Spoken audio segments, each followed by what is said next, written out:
Hello students, this is SG sir. Maths focus থেকে কথা বলছি। তোদের আজকে আমি ম্যাথস সম্বন্ধে কিছু বলবো না, তোদের ইন্ট্রোডিউস করাবো একজনের সঙ্গে, যে আমারই ছাত্রী ছিল, সংহিতা সেনগুপ্ত। আহ, যে বেসিক্যালি ও সাইকোলজিস্ট, মানে সাইকোলজিক্যাল জিনিসপত্র নিয়ে পড়াশোনা করছে এবং একটা ভালো হসপিটালে আর কি ইন্টার্নশিপ করছে। বেসিক্যালি ওকে ডাকার কারণ হচ্ছে একটাই, সেটা হচ্ছে যে এক্সামের আগে যে এক্সাম ফোবিয়াটা তোদের মধ্যে কাজ করছে, সেটা অ্যাজ এ সাইকোলজিস্ট ও কিভাবে দেখছে এবং সেটাকে কি করে তোরা যতটা সম্ভব রিডিউস করতে পারবি, সেটা নিয়ে আজকের আলোচনা। যেটা বলছিলাম, কেমন আছিস? ভালো আছি। আচ্ছা, তো আচ্ছা আমাকে যে একটা জিনিস বল, যে সুনিতা, সেটা হচ্ছে যে ধর তুই যখন পাস আউট করেছিলিস, তখন তোর মধ্যে এবং স্টুডেন্টদের মধ্যে ম্যাথস হোক বা যে কোনো সাবজেক্ট হোক, মানে সামনে ধর বোর্ডসের পরীক্ষা, ইলেভেনদের আছে, ঠিক আছে, টুয়েলভদের আছে, আইসিএসসিদের আছে সামনে, আহ, এবং এই ধরি এই পরীক্ষাগুলো, ঠিক আছে, এবং অনেক কম্পিটিটিভ এক্সামও সামনে আছে। তো যেটা আমি খেয়াল করছি বা যেটা মানে প্রত্যেক বছরই খেয়াল করি, সেটা হচ্ছে পরীক্ষার ধর বেশ কয়েকদিন আগে, ঠিক আছে, স্টুডেন্টদের মধ্যে একটা ভয় কাজ করে। সেটা স্বাভাবিক, সেটা আমাদের মধ্যেও ছিল, কিন্তু সেই ব্যাপারটা নিয়ে আমরা তখন এতটা ভাবিনি। কিন্তু রিসেন্টলি আমি বেশ কয়েকজনকে দেখি যে মানে আমার কাছে যারা পড়ে, ঠিক আছে, যে তাদের মনে কর যে ফিয়ারটা এতটাই খারাপ লেভেলে চলে যায় যে পরীক্ষার আগে হাত পা ঠান্ডা হয়ে যায়, ঠিক আছে, তো বমি করে, ঠিক আছে। তো এই জিনিসটাকে মানে অ্যাজ এ সাইকোলজিস্ট তুই কিভাবে দেখিস, আমাকে সেটা একটু বল, বা কেন হয় অ্যাকচুয়ালি? দেখুন, যখন আমরা ক্লাস 10 এর এক্সাম বা 12 এর এক্সাম দিয়েছিলাম, তখন আমাদের মধ্যেও এরকমই ভয়টা কাজ করতো যে কি হবে, পরীক্ষাটা ভালো করে দিতে পারবো কিনা, বা মা বাবা যেটা আমাদের থেকে এক্সপেক্ট করছে সেই এক্সপেকটেশনটা রিচ করতে পারবো কিনা। এই একটা টেনশন সবার মধ্যেই কাজ করে আই গেস। তারপরে তো কিছু স্টুডেন্টদের কিছু কিছু থাকে, কিছু ওয়ার্ড সাবজেক্ট, যেই সাবজেক্টগুলোতে আমার খুব টেনশন হয়, আমি হ্যান্ডেল করতে পারি না, যেমন আমার নিজেরই ছিল। তো আমি খুব প্যানিক করতাম সেই সময় যে কি হবে, পাশ করতে পারবো তো, একটা রেজাল্ট হবে তো, তো ভালো রেজাল্ট হবে কি? ভালো রেজাল্ট একটা হবে কিনা, এগুলো। তো এগুলো, এই স্ট্রেসটা বা এই অ্যাংজাইটিটা থাকা, ইট ইজ ভেরি নর্মাল। মানে anxiety is a part of our life, এটা থাকবেই মানুষের জীবনে। আমরা যদি মানে এরকমই, এক সাইকোলজিতে এরকমই বলা হয় যে অ্যাংজাইটি যদি না থাকে তাহলে আমরা ভালো পারফর্ম করতে পারবো না। আচ্ছা। হ্যাঁ, যে কোনো বড় অ্যাথলেট বা যে কোনো বড় সেলিব্রিটি যারা পারফর্ম করে অনেক বড় স্টেজে, ইন্টারন্যাশনাল স্টেজে যারা পারফর্ম করে, বা অ্যাথলেট যারা, তাদের মধ্যেও একটা অ্যাংজাইটি কাজ করে খেলতে যাওয়ার আগে বা পারফর্ম করার আগে। And it is a good anxiety. ওই অ্যাংজাইটিটাই আমাদের হেল্প করে একটা পারফেক্ট পারফরমেন্স বা একটা ফিয়ারলেস পারফরমেন্স দিতে। কারণ যত একটা অ্যাংজাইটি হবে যে কি হবে, আমি ভালো করে প্রিপেয়ার থাকবো, আমি এটা করব এটা করব, তো তখন কি হয়, আমরা প্রিপারেশনটা অনেক ভালো করে নিতে পারি। এই ভয়টার জন্য, এই ভয়টাই আমাদেরকে মোটিভেট করে ভালো করে প্রিপেয়ার করতে। তো এই ভয়টা ইজ ভেরি ইম্পর্টেন্ট। কিন্তু কিন্তু মানে এটা যখন এক্সেস হয়ে যায় তখন তো জিনিসটার কোনো সমস্যা তৈরি হয়।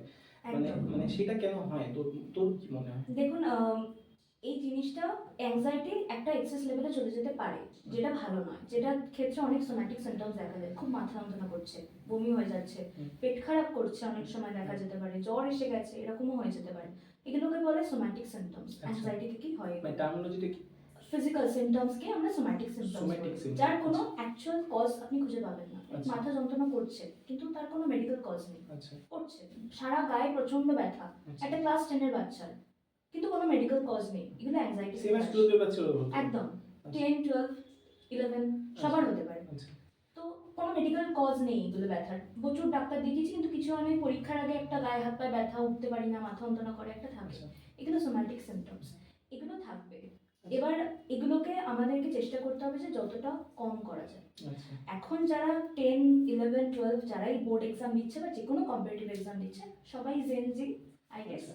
তো তাদের উপর অলরেডি একটা প্রেশার থাকে। এটা বলা হয় যে মানে আমরা এটা রিসার্চেও অনেক পাওয়া গেছে যে জেনজিরা প্রচন্ড প্রেশার নেয়, এক্সটার্নাল প্রেশার, ইন্টারনাল প্রেশার, দুটোই। মা বাবাদের একটা মানে একটা সেই এক্সপেকটেশনের জায়গা রিচ করা, তারপরে কোথাও কি দাঁড়াতে পারবো তো, কিছু করতে পারবো তো লাইফে, এত আনএমপ্লয়মেন্ট চারিদিকে হচ্ছে, কিছু একটা তো করতে হবে, এই একটা স্ট্রেস তাদের মধ্যে থাকে, যেটা কিন্তু এই অ্যাংজাইটিটাকে অনেক বেশি বাড়িয়ে দেয়, গিয়ে এটা সোম্যাটিক সিমটমসে দাঁড়ায়। এবার সেই জায়গাটা বলছি, মানে মনে কর ধর যে কোনো সাবজেক্টের ক্ষেত্রে আমরা তো আমাদের কাজটা করে দিই অ্যাজ এ টিচার বা অ্যাজ এ মেন্টর, এবার সেটা যখন ধর এক্সেস হয়ে যায়, মানে আমি দেখি অনেক ক্ষেত্রে বমি, অনেক ক্ষেত্রে মাথা ঘুরে পড়ে যাওয়া, আমি শুনেছি এরকম যে ক্লাসে পরীক্ষার আগে মাথা ঘুরে পড়ে গেছে, ঠিক আছে। তো এই জিনিসগুলো যাতে মানে না হয়, বা মানে না হয় বলাটা ভুল, তুই যেরকম বলি যে এটা স্বাভাবিক, কিন্তু এটা যেন অতিরিক্ত মাত্রায় না হয়, এবং পরীক্ষার আগে সেটা যে কোনো সাবজেক্টের হোক, আমি বারবার বলছি যে সেই তার আগে যাতে না হয় এই প্রবলেমগুলো, এবং সেটাকে মোটামুটি একটা সুস্থভাবে যেন পরীক্ষাটা ঠিকঠাক মতো দিয়ে আসতে পারে। তোর মতে কি কি জিনিসগুলো, কি কি গাইডলাইন ফলো করা দরকার এই সময়টার জন্য? একদম, মানে কিছু টেকনিক্স রয়েছে সাইকোলজি তে আমরা পড়েছি এবং আমরা ইউজও করি আমাদের পেশেন্টদের উপরে। কিন্তু ব্যাপারটা হচ্ছে যে এটা না মানে হঠাৎ করে আজকেই এরকম বমিটা হচ্ছে, এখন আমি এই টেকনিকটা ফলো করছি, সলভ হয়ে যাবে না, হবে না। আচ্ছা, আমার হঠাৎ বমি হচ্ছে, আমি যদি তখন বলি তুমি ব্রিদিং এক্সারসাইজ করো, সেটা ওয়ার্ক করবে না কখনো। আমার বমি হচ্ছে, আমি বমি করছি, এই টাইমে তো ওয়ার্ক করবে না। কিন্তু এটা যদি অ্যাটলিস্ট 1 সপ্তাহ 3-4 দিন ধরে প্র্যাকটিসটা থাকে, তো তখন গিয়ে কি হয়, এই সোম্যাটিক সিমটমসগুলো আস্তে আস্তে কমে যায়। আচ্ছা, তো কয়েকটা টেকনিক্স আমি বলবো। ফার্স্টে তো আমি বলবো উইচ ইজ ভেরি ইম্পর্টেন্ট, একটা মোটিভেশনের জায়গা। আমরা চেষ্টা করব আমাদের অ্যাংজাইটিটাকে এক্সাইটমেন্টে কনভার্ট করে দেওয়া। আচ্ছা, অ্যাংজাইটি ইজ গুড, কিন্তু এক্সেসিভ হয়ে গেলে খারাপ। কিন্তু এই অ্যাংজাইটিটা আমাদের যখন মনে হচ্ছে যে কি হবে, ভালো করে পারবো তো, ঠিক করে একটা পারফর্ম করতে পারবো তো পরীক্ষাতে, তখন আমরা কি করতে পারি যে আমাদের এই ভাবনাটাকে আমরা একটু পজিটিভলি দেখবো। আমরা কি বলবো, আচ্ছা আমার সামনে এক্সাম আছে, and exam is a really good opportunity to show my talent and my skills. আচ্ছা, আমি কতটা ভালো পারি, নিজেকে টেস্ট করবো, সেটা কি নিজেকে নিজে বোঝাবো? নিজেকে নিজে বোঝাবো। আচ্ছা, ভেতর থেকে যতক্ষণ না চিন্তা ভাবনাগুলো চেঞ্জ হবে, কগনিটিভ রিস্ট্রাকচারিংটা যতক্ষণ না ভেতর থেকে আসবে, আমরা বাইরে থেকে কিন্তু হেল্প করতে পারবো না। এটা আমরা পেশেন্টদেরও বলি, আপনাকে নিজেকে চেঞ্জ হতে হবে আগে, নিজের চিন্তা ভাবনাগুলোকে চেঞ্জ করতে হবে। তো যখনই মনে হবে যে পরীক্ষা খারাপ হবে, কি পারবো, পারফর্ম করতে পারবো কিনা ভালো করে, তখনই আমরা কি বলবো, না, তখন আমরা স্টপ, পজ হবো, ঠিক আছে আমি এটা ভাবছি, ওকে। দেন এবার আমরা ভাবনাটাকে কনভার্ট করবো এক্সাইটমেন্টে। ওকে, এক্সাম একটা খুব ভালো অপরচুনিটি আমার জন্য, আমি এক্সামটাকে অ্যাজ আ অপরচুনিটি নেব, নিজের ট্যালেন্টগুলো, নিজের স্কিলগুলোকে শো করা। আমি কতটা ভালো ম্যাথ করতে পারি, আমি বায়োলজিতে কতটা ভালো, আমি বাংলা কত সুন্দর করে গুছিয়ে একটা রচনা লিখতে পারি, এই স্কিলসগুলোকে আমরা সেখানে দেখানোর চেষ্টা করব। তো যখনই আমরা এটা করব, তখন কি হবে, অ্যাংজাইটিটা কমে যাবে, তখন একটা মোটিভেশনের জায়গা এসে যাবে, তখন আমাদের একটা মোটিভেশনাল গান শুনতে ইচ্ছা করবে, নিজেকে ভীষণ রিলেট করতে পারবো এই গানগুলোর সঙ্গে, মনে হবে যে ওকে আমিও কিছু পারি, আমি কিছু করতে পারবো। তো এটা একটা খুব ইম্পর্টেন্ট টেকনিক। দেন আমি বলবো যে আরেকটা টেকনিক যেটা খুব ইউজ করা হয়, নট অনলি এক্সাম ফোবিয়ার জন্য, যে কোনো অ্যাংজাইটির জন্য আমরা ইউজ করে থাকি, সেটা হচ্ছে 5 4 3 2 1 গ্রাউন্ডিং টেকনিক। আচ্ছা, মানে হ্যাঁ। ডিসেন্ডিং অর্ডারে। একদম ডিসেন্ডিং অর্ডারে, উল্টো, মানে উল্টো। হ্যাঁ, আমাদের 5টা সেন্সকে আমরা কাজে লাগাবো আমাদের অ্যাংজাইটিটাকে কমানোর জন্য। অ্যাংজাইটি তখনই আসে যখন আমরা ওভারথিঙ্ক করা শুরু করি, ভাবি যে ফিউচারে কি হবে, কি করবো, এক্সামটা ভালো কিনা, ফিউচার রিলেটেড, রাইট? এখন আমার সামনে কোনো থ্রেট নেই, আমি কিন্তু ফিউচারকে অ্যাজ আ থ্রেট দেখছি, হিসেবে দেখছি। আর এই মোস্টলি এই চিন্তা ভাবনাগুলো খুব কার আছে বলতো, ধর যারা যারা খুব মানে নিজের ফিউচার নিয়ে খুব ডিপলি ভাবে, বা যেটা তুই বললি ওভার থিঙ্ক করছে, আর যারা মনে কর লাস্ট মিনিটে প্রচুর কিছু পড়তে চায়, ঠিক আছে? এটা খুব বাজে একটা কোপিং টেকনিক, যে লাস্ট মিনিটে পরীক্ষার আগের রাত্রে গিয়ে আমি সব শেষ করতে চাইছি আর রিভিশন করতে চাইছি, না, এটা খুব খারাপ জিনিস, এটা করা উচিত না। এটা অ্যাকচুয়ালি মানে এমন একটা জায়গায় পৌঁছে দেয়, ফার্স্ট তো স্লিপ ডিস্টারবেন্সে একটা পৌঁছে দেয়, ঘুমাতে পারে না এনাফ, মানে প্রপার স্লিপ অ্যাটলিস্ট 7 থেকে 8 ঘন্টা ঘুমানো পরীক্ষার আগের দিন রাত্রে is very important. Slip deprivation কিন্তু খুব বাজে রকম কগনিটিভ ডিক্লাইনের দিকে নিয়ে যায়, মানে আমাদের তখন ভাবার শক্তিটাই চলে যায়, যে আমি অঙ্কটা করবো, যে আমি নিজে ভাববো যে এই মেথডটা ইউজ করতে পারি, ওটা নষ্ট হয়ে যায়। ওই জন্য অনেক স্টুডেন্টকে আমি বলি যে পরীক্ষার দিন, মানে ম্যাথস পরীক্ষার দিন, আমি আমার সাবজেক্টের কথা বলছি, ম্যাথস পরীক্ষার আগের দিন তোরা কিচ্ছু না, শুধু হালকা রিভিশন করবি আর ভালোভাবে ঘুমাবি। মানে ওই ম্যাথস পরীক্ষার আগের দিন সব কিছু করবো, বা যে কোনো সাবজেক্টের ক্ষেত্রে আই থিঙ্ক এই লজিকটা বোধহয় করা উচিত, যেটা তুই বললি যে প্রপারলি ঘুমানো এবং মাথাটাকে হালকা রাখা। মানে দেখ, আমাদের সময় তো মানে অত কিছু ডিটেলসে ছিল না, বা এত কিছু নিয়ে আমার মা বাবা বা আমাদের মা বাবারা ভাবতেন না, তো আমাদের ব্যাপারটা চলে যেত, ঠিক আছে। কিন্তু এখনকার সময় দেখছি যত দিন যাচ্ছে না, এই ব্যাপারটা আরো বাড়ছে। তো হ্যাঁ, তুই যেটা বলছিলিস, তো মানে এই ব্যাপারটা এখন বাড়ছে এই কারণে যে এখন মানুষরা অনেকটা প্রোক্রাস্টিনেশনের দিকে যায়, যে ঠিক আছে পরে করবো, আচ্ছা না পরে করবো, সময় তো আছে পরে করবো, করতে করতে দেখা যাচ্ছে একদম লাস্ট মোমেন্টে গিয়ে আমি সব করছি। তো ওটা খারাপ জিনিস, ওটা করা উচিত না সবসময়। এটা টিচাররাও বলে, আপনিও আমাদেরকে বলেছিলেন, অ্যান্ড আমরাও এখন আমাদের স্টুডেন্ট বা পেশেন্টদেরকে বলি যে এটা করা উচিত নয়। তো যাই হোক, এটা একটা ব্যাপার। তো আমি যেটা বলছিলাম যে একটা গ্রাউন্ডিং টেকনিক যেটা আমাদের অ্যাংজাইটিকে অনেকটা কমাতে সাহায্য করে। তো অ্যাংজাইটি আসে আমরা ফিউচারকে নিয়ে টেনশন করি, কিন্তু ফিউচারটা তো এখন নয়, আমরা ওটাকে এই মুহূর্তে কন্ট্রোল করতে পারবো না, পরে গিয়ে সেটা আমরা পারফর্ম করি। তো আমাদের কি করা উচিত, যখন এই অ্যাংজাইটিটা হচ্ছে, ফিউচার নিয়ে একটা ওভার থিঙ্কিং হচ্ছে, আমাদের উচিত কি প্রেজেন্টে ফিরে আসা, সাথে সাথে ইমিডিয়েট ওই অ্যাংজাইটিটাকে ওখানে, থটটাকে ওখানে পজ করে দেওয়া, দিয়ে আমরা প্রেজেন্টে ফিরে এলাম। কি করে? আমাদের 5টা সেন্স আছে, আমরা সবাই জানি, পঞ্চ ইন্দ্রিয় যাকে বাংলায় আমরা বলি। তো আমরা আমাদের 5টা সেন্সকে কাজে লাগাবো সেই মোমেন্টে ফিরে আসার জন্য। তো ফার্স্টে আমরা ইউজ করি 5 4 3 2 1 গ্রাউন্ডিং টেকনিক। তো প্রথমেই আমরা নাম্বার 5 যেটা, সেটা হচ্ছে আমাদের চোখ। আমরা দেখব আশেপাশে যে কোনো 5টা জিনিস। আমি সুইচ বোর্ডটাকে দেখছি, আমি দরজাকে দেখছি, আমি চেয়ার দেখছি, আমি বই দেখছি, বোর্ড দেখছি। 5টা জিনিস আমি খুঁজে বার করবো এরকম আমার চোখের সামনে। এবার 4 নম্বর যেটা, সেটা আমরা শুনবো। 4টে যে কোনো আওয়াজ আমরা শোনার চেষ্টা করবো। যে কোনো আওয়াজ হতে পারে, বাইরে একটা সাইকেলের বেল দিচ্ছে, টিভিতে পাশের বাড়ি থেকে টিভির আওয়াজ আসছে, যে কোনো আওয়াজ হতে পারে, শুনবো। দেন আমরা চলে আসবো 3 নম্বরে, যেটা হচ্ছে আমাদের স্মেল। ঠিক আছে? তো আমরা চেষ্টা করবো যে 3টে গন্ধ আমরা যেটা পাচ্ছি সেটা খুঁজে বার করার। দেন আসবো আমরা টেস্ট। যে কোনো টেস্ট হতে পারে, মুখের টেস্ট হতে পারে, বা হয়তো কিছু একটা নিয়ে মুখে দিলাম, সেই টেস্টটা আমরা ফিল করতে পারি, ভালো টেস্ট। দেন আমরা আসবো ফিলে। আমরা টাচ করে দেখি, নিজেকে টাচ করলাম, চেয়ারকে টাচ করলাম, আমার জামার ফেব্রিকটাকে টাচ করলাম। এইভাবে আমরা প্রেজেন্ট মোমেন্টে ফোকাস করবো। এই যখনই এইগুলো ভাবতে থাকবো না যে আচ্ছা এটা করতে হবে, এটা করতে হবে, ওই অ্যাংজাইটি লুপটা ভেঙে যায়। আচ্ছা, মানে তুই বলছিস, মানে আমি যদি তোকে সরি ইন্টারাপ্ট করছি, বলছি মানে পরীক্ষার বেশ কিছুদিন আগে যাদের যাদের এই প্রবলেমটা অতিরিক্ত মাত্রায় হয়, তারা এই ধরনের টেকনিকগুলোকে ফলো করে কিছুটা কমাতে পারে, তুই বলছিস? কমাতে পারে, ইনফ্যাক্ট কিছুটা না, এটা অনেক ভালো কাজ দেয়। আমরা এমনও দেখেছি, যখন আমরা ক্লিনিক্যাল পপুলেশন হ্যান্ডেল করি, তখন আমরা দেখি যে পেশেন্ট আমাদের সামনে বসে কথা বলতে পারছে না, ভীষণ অ্যাংজাইটি হচ্ছে, ঘামছে, হাত পা মানে এরকম ফিজিটিং করছে। তো আমরা তখনই বলি যে আপনি গ্রাউন্ডিং করুন। তো ইমিডিয়েট তখনই ওই অ্যাংজাইটি লুপটা ভেঙে যায়। আপনি ভাবতে ভাবতে যদি ইন্টারাপশন একটা আসে, যে আমি ছুটছি দেখছি, তো একটা ইন্টারাপশন চলে আসে, তখন অ্যাংজাইটি লুপটা ভেঙে যায়, ওই ওভার থিঙ্কিং থেকে আমরা বেরিয়ে আসি। তো এটা ভীষণ হেল্পফুল। ইনফ্যাক্ট এটা এক্সামিনেশন হলেও করা যেতে পারে কাস্টমাইজ ওয়েতে, নট নেসেসারি কি এই রুলসটাই ফলো করতে হবে। তুমি নিজের মতো কাস্টমাইজ করবে। তুমি দুটো জিনিস দেখলে আশেপাশে, বেঞ্চকে দেখলে, খাতাকে দেখলে, নিজেকে টাচ করলে, বেঞ্চকে টাচ করলে, এরকম তুমি চেষ্টা করবে কি ওই লুপটা ভেঙে বেরিয়ে আসা। দেন তুমি প্রেজেন্ট মোমেন্টে ফিরে এলে। এটা একটা খুব ভালো এবং খুব কাজে দেয়, ইনস্ট্যান্ট কাজ করা একটা টেকনিক। আমরা অ্যাংজাইটি কমাতে হেল্প করি।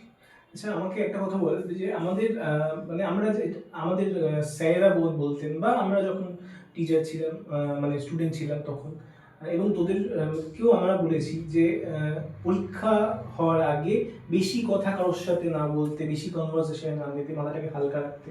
মানে পরীক্ষার আগে ওভার কনভারসেশন, এটা কি একটা এফেক্ট ফেলে এক্সামের টাইমে? তোর কি মনে হয়? ওভার কনভারসেশন মানে অ্যাজ এ সাইকোলজিক্যাল পারপাসে আমি বলছি। হ্যাঁ, কথাটা হচ্ছে যে তুমি কার সাথে কনভারসেশনটা করছো is very important.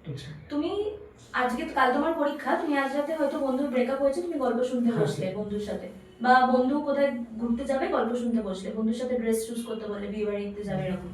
This is not a healthy thing to do.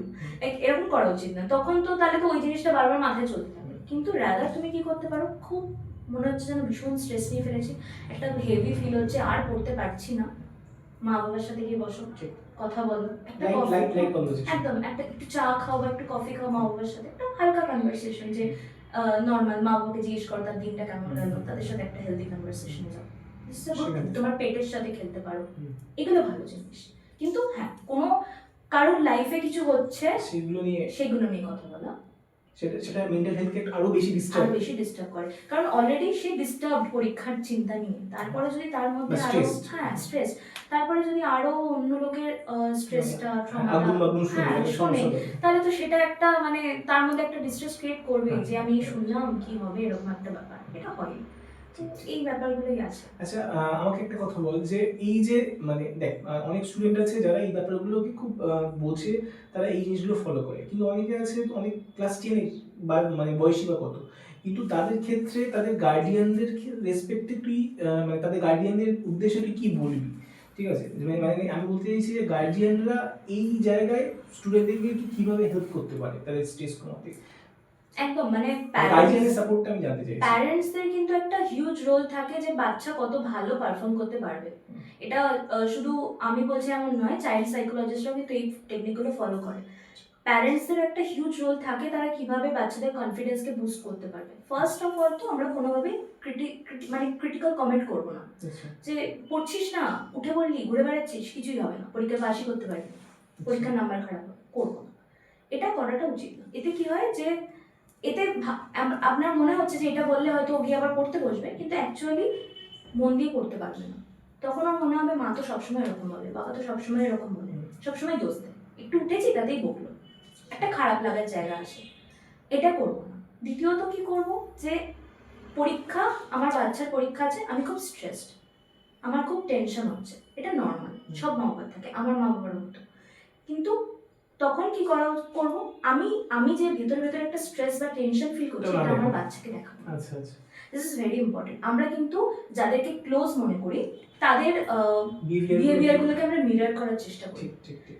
আমার মা ভীষণ টেনশন করছে, আমি কিন্তু ওটা অটোমেটিক্যালি অ্যাবজর্ব করে নেবো। দেখবেন যে সমস্ত মা বাবারা ছোটবেলা থেকেই টেনশন করা, বাড়িতে ঝগড়াঝাটি করার একটা এনভায়রনমেন্ট রাখে, তাদের বাচ্চারা কিন্তু বড় হয়ে গিয়ে একটু ডিস্টার্ব তৈরি হয়, তাদের রিলেশনশিপের সমস্যা হয়, এগুলো হয়। তো বাচ্চারা কিন্তু খুব মিরর করে, যে কোনো বাচ্চারা মা বাবা হোক, দিদি দাদা হোক, কি মিরর করে। তো আমরা কি করবো না, কি হবে বলতো, তোর পরীক্ষা হচ্ছে, এই যে একটা টেনশন হচ্ছে, আমি তো আর নিতেই পারছি না, এই জিনিসগুলো আমরা বলবো। আমরা কাম থাকবো, আমরা নিজেদেরকেও বোঝাবো যে ঠিক আছে, পরীক্ষা আছে, যতটা ও করতে পারবে ওর ক্যাপাসিটি অনুযায়ী ও চেষ্টা করবে, আমিও ওকে গাইড করার চেষ্টা করবো, ভালো।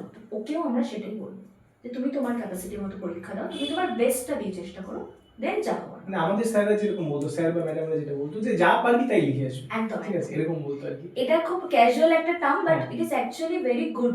মানে এটা বলা উচিত, যে কোনো মা বাবারই বলা উচিত যে যতটা পারবি করে আসবি। কারণ এটা আমাদের অ্যাকসেপ্ট করতেই হবে যে সব স্টুডেন্ট এক হয় না। আপনিও ছোটবেলায় আমাদের বলতেন যে সব স্টুডেন্ট এক হয় না, সবাই এক নাম্বার পায় না। আমাদের ব্যাচে কেউ 90 পাচ্ছে, কেউ হয়তো 50 পাচ্ছে, একদম। তো আমিই ছিলাম, আমি তাদের মধ্যে একজন ছিলাম যে ম্যাথে খুব কম নাম্বার পেতাম। বাট তার মানে কি এমন নয় যে আমি কিছু করতে পারছি না লাইফে, অবশ্যই করতে পারবো। সবার একটা ইউনিক সাইড থাকে, একটা ক্যাপাসিটি থাকে, তো সেগুলো আমাদের বুঝতে হবে, ডে বাই ডে আমরা ফিল করি। এবং মা বাবাকেও বুঝতে হবে যে আমার বাচ্চার ক্যাপাসিটি কত।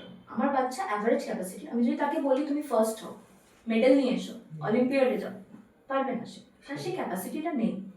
তো এটা একটা বার্ডেন মতো তৈরি হয়ে যায় যখন আমি এক্সপেক্ট করতে থাকি যে তোমাকে ফার্স্ট হতেই হবে, তোমাকে সেকেন্ড হতেই হবে। এটা বাচ্চাদের কাছে একটা বার্ডেন হয়ে যায়।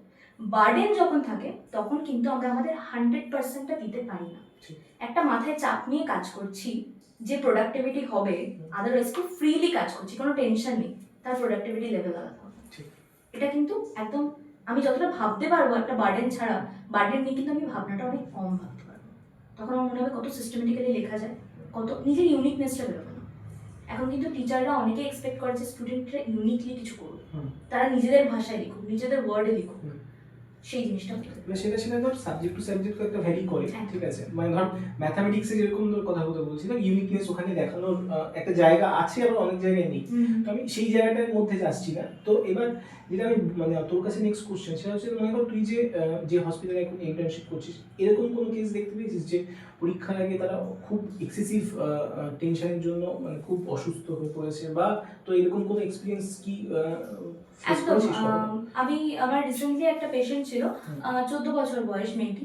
তো তার কথা হচ্ছে যে সে পরীক্ষা দিতে গেলেই অজ্ঞান হয়ে যায়। তো দেখুন, এবার তার যে ব্যাপারটা ছিল, ও একটা ক্লিনিক্যাল পপুলেশনের মধ্যে পড়ে, সে একটা ডিসঅর্ডারের জায়গায় চলে যায়, কিন্তু সেটা আলাদা ব্যাপার। আমি অজ্ঞান হয়ে গেলাম, আলাদা ব্যাপার। সেটা একটু কেয়ারের দরকার আছে। যদি আমি সত্যি অজ্ঞান হয়ে যাচ্ছি পরীক্ষা দিতে গিয়ে, এটা একটু কেয়ারের জায়গা আছে।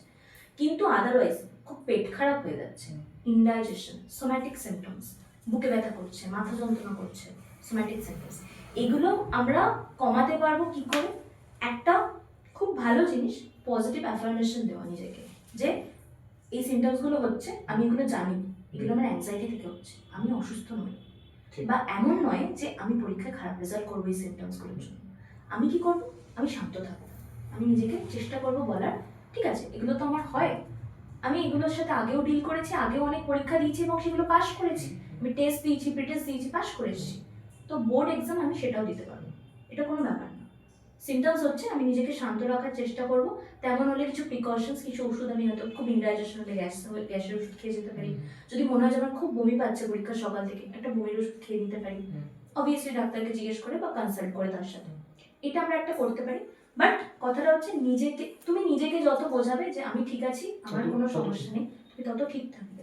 তুমি যদি নিজেকে বলতে থাকো এই তো পরীক্ষা দিতে যাচ্ছি, খুব অসুস্থ হয়ে পড়বো, আমার ভীষণ টেনশন হবে, আমার পেট খারাপ করবে, কিছু একটা হয়ে যাবে, তত আমি আরো অসুস্থ হয়ে পড়বো। এবং বেসিক্যালি সেই জিনিসগুলোই কোথায় হয়, অ্যাকচুয়ালি তাই হয়, আমাদের ব্রেনের কাছে সেই সিগন্যালটাই যায়। পরীক্ষা আমরা পারসিভ করি অ্যাজ আ থ্রেট হিসাবে, কিন্তু অ্যাকচুয়ালি সেটা তো থ্রেট নয়।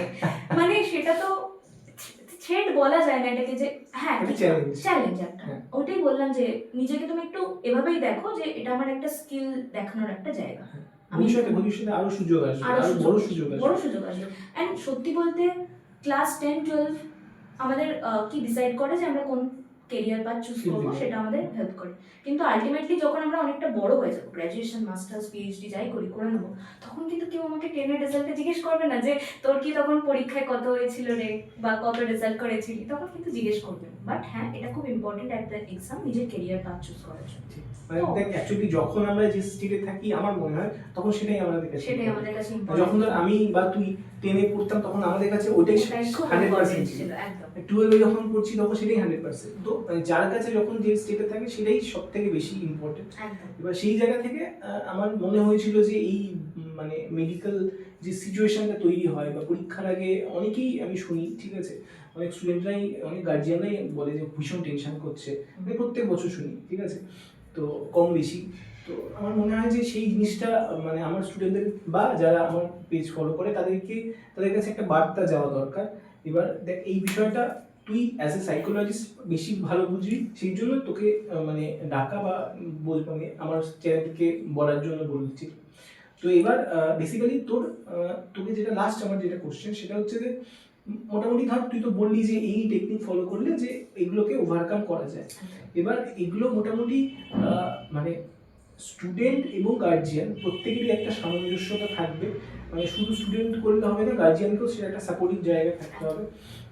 এবং আমরা যেটা বারবার বলি যে মক টেস্ট একটা অভ্যাসের জায়গা, খুব ইম্পর্টেন্ট একটা পয়েন্ট। মানে সেটাকে মানে যে কোনো সাবজেক্টেরই প্র্যাকটিস এই জন্যই করা হয় যে ওই ফিয়ারটা যেন বারবার আসে এবং একটা সময় পর ওই ফিয়ারটা যেন মানে খুব কম হয়। মানে আমি যেটা বুঝি যে ধর যে জিনিস তুই বারবার ভয় পাচ্ছিস সেটা একটা সময় পর ভয়টা শেষ হয়ে যায়। মক টেস্ট বা টেস্ট যে ভাষায় পড়া বেসিক্যালি ওই জন্যই যে মক টেস্ট দিলে আমাদের ফিয়ারটা কমে। ইনফ্যাক্ট আমি এটা বলবো যে সব স্টুডেন্টকেই বলবো যে যখন কোনো টিচার মক টেস্ট নিচ্ছে তখন সেটা অ্যাটেন্ড করা উচিত। তুমি যাই নাম্বার পাও, ডাজন্ট ম্যাটার। অ্যাকচুয়ালি মক টেস্টেরও একটা সাইকোলজিক্যাল পার্সপেক্টিভ রয়েছে। সেটা হচ্ছে যে আমরা যখনই মক টেস্ট দিই আমরা কি করি, আমাদের টিচাররা কি করে একটা এক্সাম লাইক সিচুয়েশন ক্রিয়েট করে। একটা কোশ্চেন পেপার দিচ্ছি, একটা টাইম দিচ্ছি, খাতা চেক করবো, নাম্বার দেবো, মাকে বলবো, জানাবো নাম্বারটা, তো একটা এক্সাম লাইক সিচুয়েশন। তো ওই সময় যে স্ট্রেসটা আমরা নিচ্ছি, আমাদের বডি বা আমাদের মাইন্ডটা ইউজ টু হয়ে যায় স্ট্রেসটার সাথে। যখন আমরা 2-3 বার মক টেস্ট দিয়ে ওই মানে জায়গাটাকে বুঝতে পারবো, ওই স্ট্রেসটা বারবার ফেস করতে থাকবো, তখন ওটা আমাদের কাছে খুব নর্মাল স্ট্রেস হবে। স্ট্রেস থাকবে বাট নর্মাল। এবার আমি শুনেছিলাম মানে এরকম একটা জায়গায় শুনেছিলাম যে অ্যাকচুয়াল টাইমিং যে এক্সাম মানে ধর যে বোর্ডসের অ্যাকচুয়াল যে টাইমিং আমাদের মক টেস্টে ওরকম অ্যাকচুয়াল টাইমিংটাই রাখা উচিত, নাকি আমাদের ব্রেন নাকি ওই টাইমটাতে ওরকম টাইমই রিঅ্যাক্ট করে। একদম এটা কি ঠিক? কি একদম তাই। শুধু টাইম না, আপনি ধরুন 2 ঘন্টার পরীক্ষা হচ্ছে, আপনি 2 ঘন্টারই মক টেস্ট রাখলেন, তো আমার ব্রেন তখন ওভাবেই নেবে যে আমি 2 ঘন্টার মধ্যে কিন্তু কমপ্লিট করতে হবে। আমার বডি পার্টসগুলো ওইভাবেই কাজ করবে। ইনফ্যাক্ট এরকমও একটা কথা বলা হয় যে যদি আমরা কিছু নিয়ে, ধরুন আমি কিছু পড়ছি, এরকম হাতটাকে এভাবে করতে করতে আমি একটা কনসেপ্ট মুখস্থ করছি, যখন পরীক্ষার সময় লিখবো তখন যদি আমি এভাবে লিখতে থাকি, ওই ব্রেন তখন ওই জায়গাটাকে নিয়ে আসে যে হ্যাঁ এটা তো আমি করেছি, এই সিচুয়েশনটা তো আমার চেনা। আমি তখন রিকলটা খুব তাড়াতাড়ি হয়। রিকল একটা চ্যালেঞ্জিং জায়গা, আমাদের ব্রেনকে চ্যালেঞ্জ করা যায়, যা পড়েছি আগে মনে করো পরীক্ষার হলে। তো যখনই এই একটা কন্ডিশনিং হয়ে যাবে যে এইভাবে পড়তে পড়তে আমি কনসেপ্টটা পড়েছিলাম, তো আমি যখন এরকম করা শুরু করবো তখন আমার কনসেপ্টটা খুব ইজিলি মনে হবে, তখন ব্রেন খুব ইজিলি ওটাকে রিকল করতে পারে। তার মানে যেটা বলার সেটা হচ্ছে যে পরীক্ষার আগে বেশি স্ট্রেস না নেওয়া, সেটা অবভিয়াসলি, এবং তার জন্য যে প্রিকশনসগুলো সঙ্গীতা বললো সেগুলোকে মনে রাখা এবং গার্জিয়ানের যতটা সাপোর্ট গার্জিয়ান দিতে পারে তত আরও বেশি স্টুডেন্টদেরকে হেল্প হবে। তো ঠিক আছে, এটাই জিজ্ঞেস করার ছিল। একদম। আর তোর স্টুডেন্টদের মানে তোর মানে রেসপেক্টে একটু স্টুডেন্টদের যদি কিছু বলতে চাস একটু বলতে হ্যাঁ পারিস। অবশ্যই, আমি সবাইকেই বলবো যে পরীক্ষার আগে নিজের খেয়াল রাখো, ভালো করে খাওয়া দাওয়া করো, হেলদি খাও, নট কি খুব স্পাইসি কিছু খাচ্ছি, নর্মাল হেলদি খাবার, বাড়ির খাবার খাও, নিজের কমফোর্ট ফুড হতে পারে সেটাও খেতে পারো, খুব ভালো করে ঘুমো, শুধু পরীক্ষার আগের দিন রাতে না, পরীক্ষার 1 মাস আগে থেকে ভালো করে ঘুমো, নিজের ঘুমানোর রুটিনটাকে একটা ভালো জায়গায় নিয়ে এসো। অ্যান্ড একটা খুব ভালো ইম্পর্টেন্ট জিনিস যেটা আমার ক্ষেত্রেও খুব হেল্পফুল হয়, যেটা আমিও বরাবর করে আসি, একটা স্টাডি প্ল্যান তৈরি করা। এই সময় সকালের মধ্যে আমি এটুকুনি শেষ করবো, বিকেলে আমি এটুকুনি পড়বো, এবং সেই স্টাডি প্ল্যানের মাঝে মাঝে ব্রেক রাখা, ছোট ছোট করে ব্রেক। সেই ব্রেকে উঠে গিয়ে তুমি মায়ের সাথে একটু কথা বললে বা যা কিছু করতে পারো, কিন্তু একটা স্টাডি প্ল্যান, একটা প্রপার প্ল্যান তৈরি করা। কারণ যখন আমরা কোনো স্টাডি প্ল্যান ছাড়াই পড়তে বসি বইটা খুলে না, তখন আমাদের মাথা তখন এটাই ভাবতে শুরু করে যে ও অনেক পড়া আছে, অনেক চাপ। কিন্তু যদি আমরা সেটাকে ছোট ছোট পার্টে ব্রেক করে নিই, সেটা কিন্তু অনেক কম দেখে। তখন মাথা ব্রেন বলবে যে ও আচ্ছা এইটুকুনি শেষ করার কথা, এইটুকুনি শেষ করে নেবো। এইভাবে তোমার পড়াটা কিন্তু অনেকটা এগিয়ে যায়। অ্যান্ড মোস্ট ইম্পর্টেন্টলি নিজের খেয়াল রাখো, নিজে ভালো করে ঘুমাও, ভালো করে খাওয়া দাওয়া করো। অ্যান্ড আমি মা বাবাদেরও বলবো আপনারা বাচ্চাদের খেয়াল রাখুন, অবশ্যই আপনারা রাখেন, এবং পরীক্ষার সময় আরেকটু ভালো খেয়াল রাখুন এবং তাদের কনফিডেন্সটাকে বুস্ট করার চেষ্টা করুন। তাদের সবসময় বলুন যে I am very proud of you, তুমি খুব ভালো করছো, আমি তোমাকে ভালোবাসি, এবং তুমি যাই রেজাল্ট করো না কেন আমি সবসময় তোমার পাশে থাকবো। এই অ্যাফার্মেটিভ সেন্টেন্সটা কিন্তু অনেক হেল্প করে কনফিডেন্স বুস্ট করতে। মানে ওদেরকে এই ওয়ার্ডগুলোই বোধহয় ওরা চায়, ঠিক আছে, এবং এই জিনিসগুলোই হয়তো ওরা শুনতে চায়। কিন্তু আনফর্চুনেটলি হয়তো আমরা এতটাই চেঞ্জড হয়ে পড়ি, হয়তো টাইম মতো হয়তো বলতে পারি না তাদের। বলতে পারি না।